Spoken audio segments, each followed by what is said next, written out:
Hello students.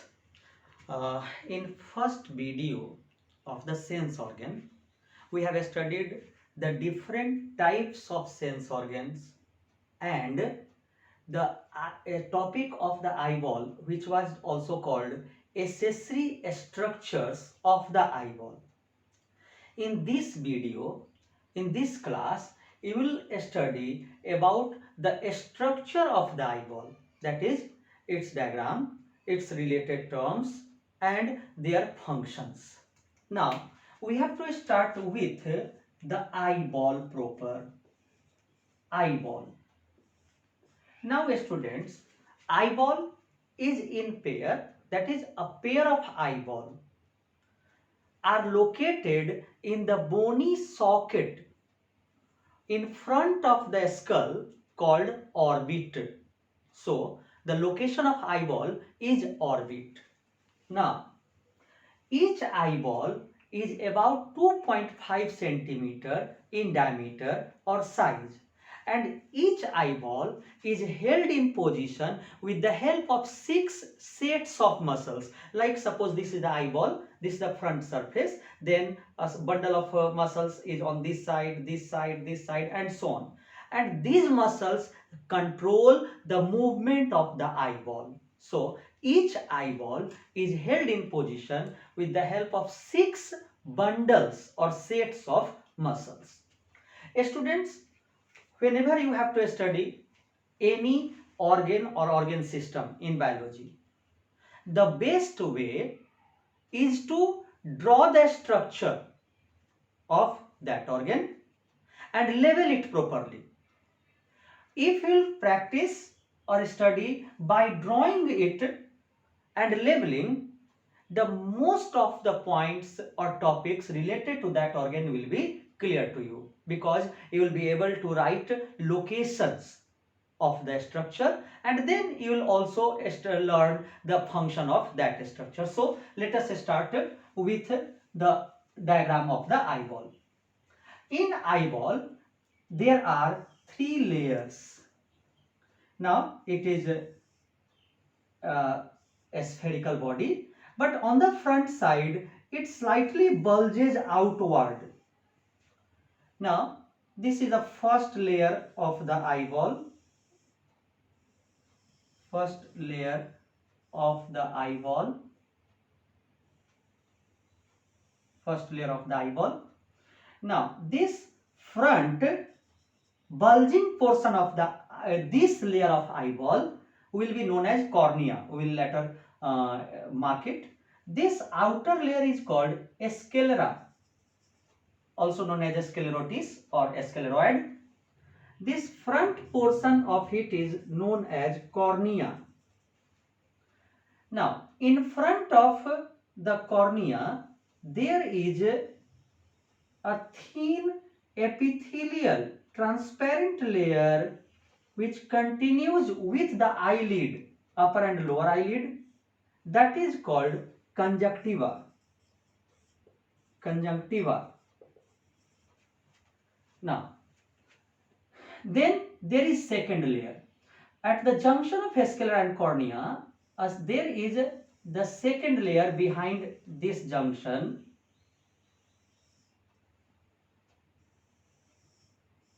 We'll explain all the layers one by one. Just draw it, this structure. This is the dark pigmented layer. This is called choroid. Choroid. At this junction, there is the circular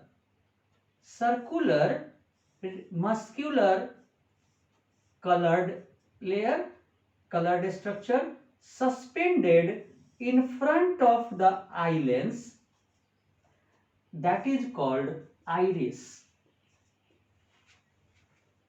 The aperture at its center is called pupil. And now there is the third layer behind it, which is the photosensitive or the light sensitive layer, the innermost layer of the eyeball, that is called retina.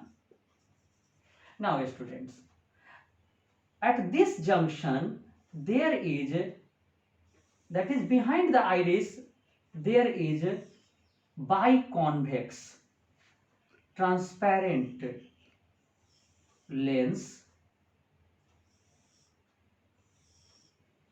that is called eye lens, and this structure is called ciliary body. Ciliary body. Ciliary body consists of two parts. In the central portion, there is fibrous tissue which holds the eye lens in position, that is the suspensory ligament. Suspensory ligament, and the outer muscular layer, muscular structure which is attached to the surface of eye lens is called ciliary muscles. So ciliary body consists of two structures, suspensory ligament and ciliary muscles. Now this is the eye lens. Now at the principal axis of the eye lens, you can see at this axis there is a small depressed region on retina, that is called yellow spot. Yellow spot. Now on the lateral side of the yellow spot, that is on the nasal side, that is on this side, there is a small region which does not contain any type of sensory cells like rods and cone cells. This region is called blind spot. As the name suggests, blind means this is the site of no vision, no image formation taking place, and at this portion the sensory cells, that is the nerve endings, join together to form a bundle of nerve fibers called optic nerve. So from blind spot, optic nerve leaves the eyeball. Now the space between the anterior chamber, that is the space between cornea and the eye lens, is filled with watery fluid, that is called aqueous humor. Aqueous humor. And the space behind the eye lens, that is between eye lens and retina, is filled with dense jelly-like, transparent jelly-like material, that is termed as vitreous humor. Vitreous humor. Now, so students, these were the different structures of eye. If we draw the front view of the eye, now you see that is in front of the eye, the major part of it is white in color, that is the portion of sclera, and in the center this is the colored part having an aperture at the center. Now this aperture is called pupil and this is iris. So students, these were the different structures in it. Now we'll come to study the one by one, the different parts one by one. Like you see, first structure in it is escalara. Escalara, scleroid, scleroid, sclerotic, sclerotic layer. Now just a student, you must take care of the terms used in it. Escalara, the outermost tough, inelastic, connective tissue layer which is white in color is called escalara. On the front side of escalara, it bulges outward as transparent layer called cornea. So escalara again, escalara is the outermost white tough connective tissue layer. inelastic tissue layer, which is non-vascular in nature. It is sclera. What is its function? It gives a spherical shape to the eyeball. A spherical shape to the eyeball. A spherical shape to the eyeball. Just you remember, it forms a spherical shape, but it will not maintain the spherical shape, because this is another function which is performed by vitreous humor. Now, then, in sclera, as you have studied earlier, there is cornea. Cornea, that is the front transparent bulging layer of sclera is called cornea. Now, what will be the function of cornea? It will help in converging of light rays. That is, it will help in refraction of light rays. Now, this is cornea. Students, we have also studied earlier again, that is over cornea there is extra transparent epithelial layer which continues with upper and lower eyelid, that is called conjunctiva. The infection in conjunctiva is called conjunctivitis, when the eye on the front surface of eye turns red. It will be painful also. Now, the second layer. The second or middle layer of it is called choroid. Choroid. This layer starts at the junction of cornea and sclera. Behind the junction of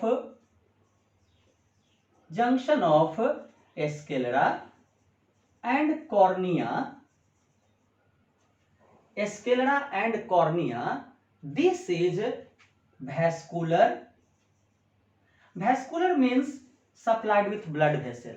Sclera was non-vascular. Vascular, dark, pigmented layer. Pigmented middle layer of eyeball. Pigmented middle layer of eyeball. Now just you see, that is actually it contains melanin pigment. Pigment present in it is called melanin. Now, as the name suggests, that is, it is dark, or as we have written, dark pigmented middle layer. So what will be its function?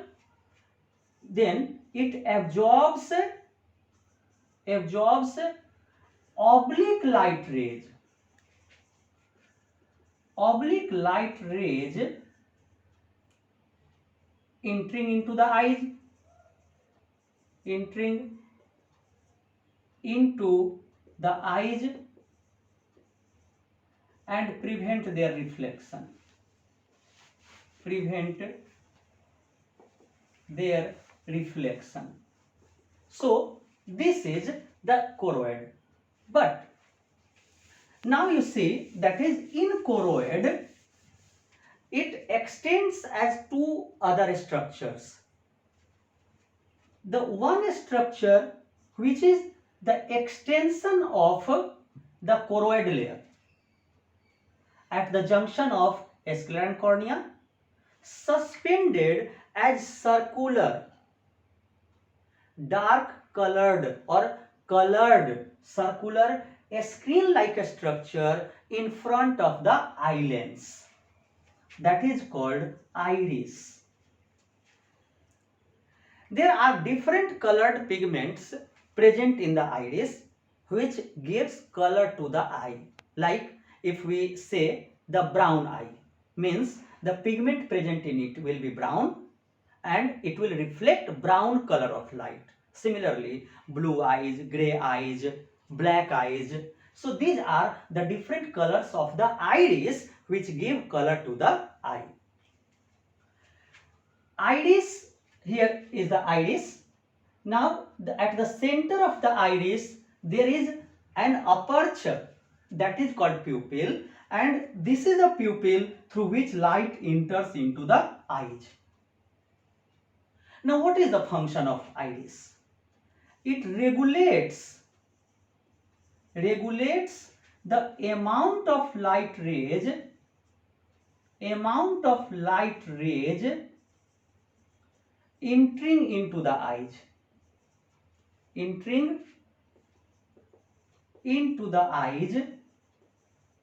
by controlling the size of pupil.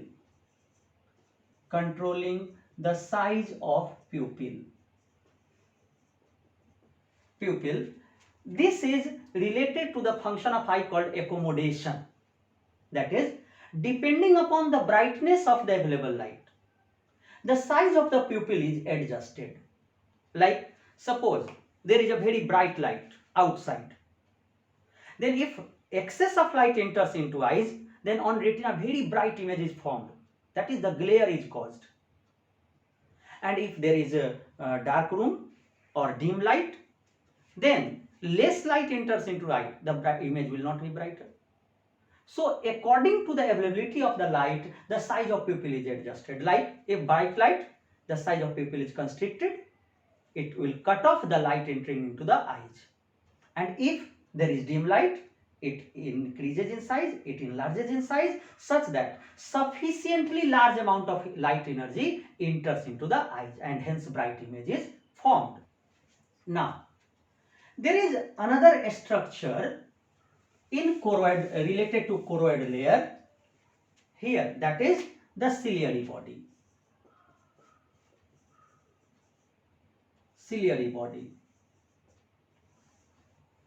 Again, this is the anterior extension of the choroid layer behind the iris. Now, it has two structures. Ciliary body, as we have studied earlier, it will be suspensory ligament.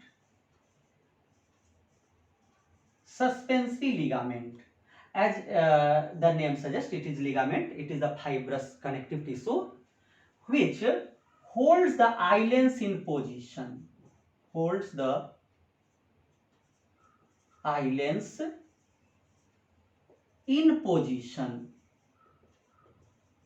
Eyelens in position means eyelens is circular biconvex structure. So from all sides it is attached to the outer layer. So its function is just to hold it. And again at that place, on the external surface, outer side, there is the muscular structure that joins the surface of eyelens, that is called ciliary muscles.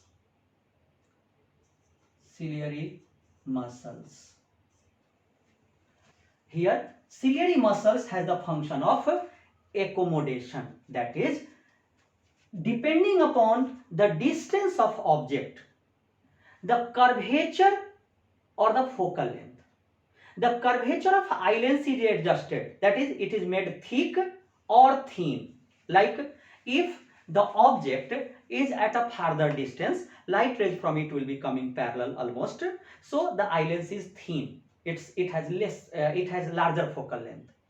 But if the object is nearby, the light rays from it will be diverging. It requires to be converged more. So eyelens should be thick. So this thick and thin, the curvature is adjusted with the help of ciliary muscles. That is, it helps in, or it changes the curvature or focal length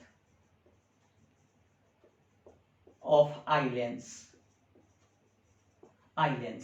So these were the different structures related to the choroid and its associated structures. The third layer of eye is retina. This is the innermost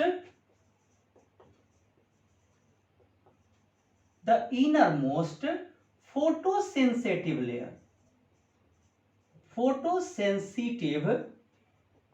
sensitive layer of eye. It is behind the ciliary body. Starting from the junction of choroid and the cornea, it will be behind it. It contains two types of cells. Retina contains two types of sensory cells, which are rod cells,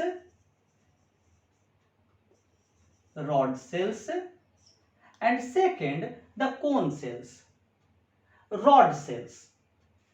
Now it contains rhodopsin pigment. Rhodopsin. It contains rhodopsin, also known as visual purple. Visual purple pigment. Contains rhodopsin or visual purple pigment. Now it will be distributed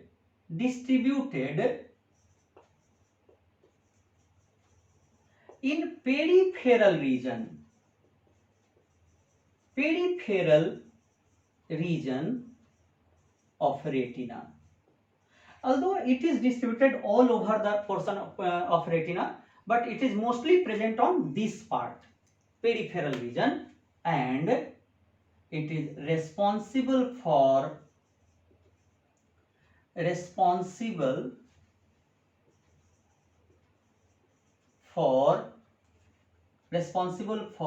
vision in dim light. But not it is concerned with color of the object. It will be able to only see in excited in dim light. But the second cell is the cone cells. The cone cell contains iodopsin pigment. Now it is generally mostly concentrated around the yellow spot, that is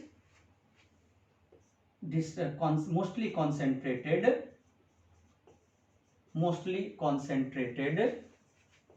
around yellow spot,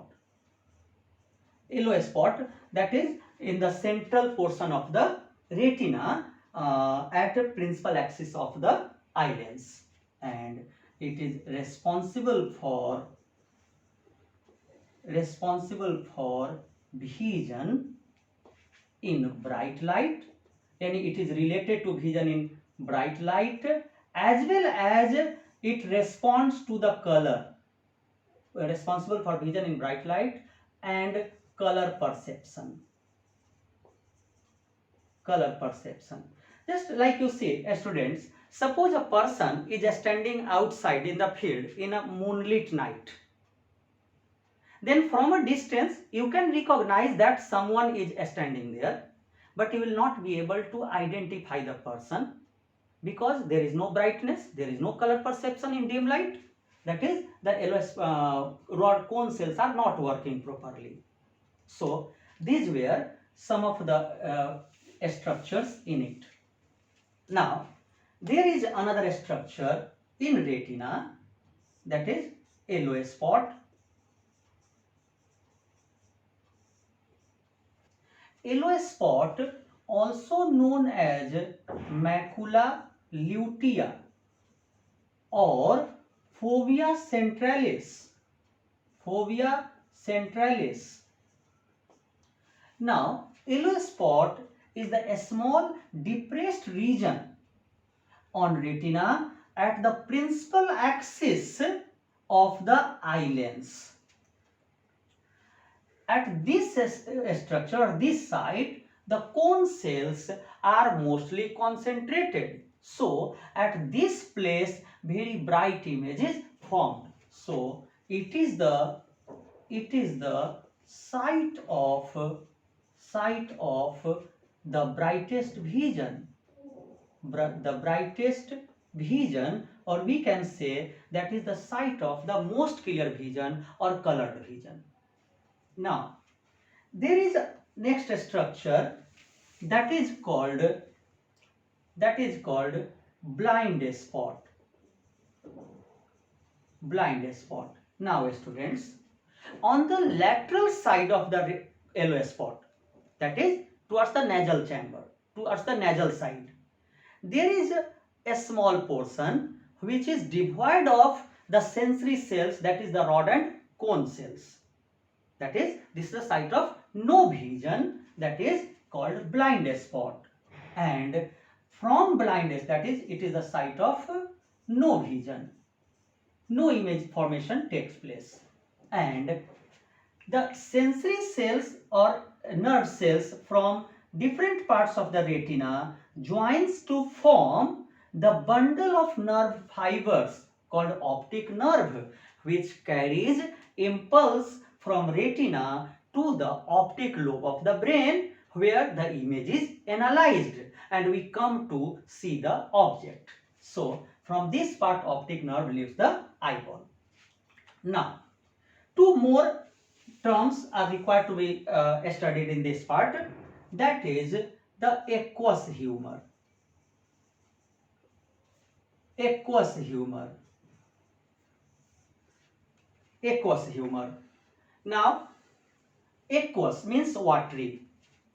This is the watery fluid present in the anterior chamber, that is in between cornea and the eye lens. It serves some functions like prevents eye lens from mechanical injury, keep the eye lens moist, that is it prevents eye lens from injury, mechanical injury, keeps the eye lens moist,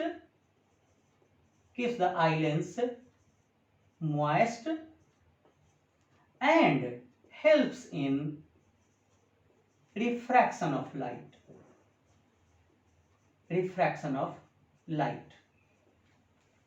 Now, then, the posterior chamber of the eyeball is filled with dense jelly-like transparent material that is called vitreous humor. Vitreous humor.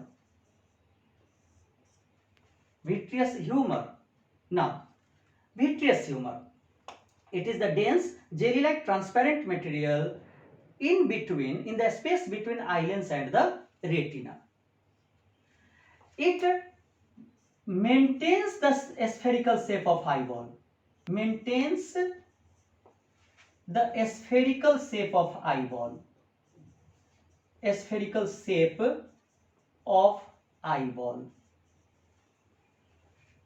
Now, Escalara gives a spherical shape to the eyeball, whereas this one helps in maintaining the spherical shape of eyeball by filling the interior chamber. Next, protects the cells of retina.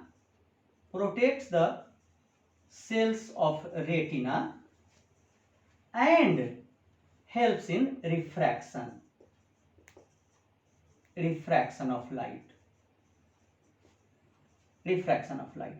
So these were the two components.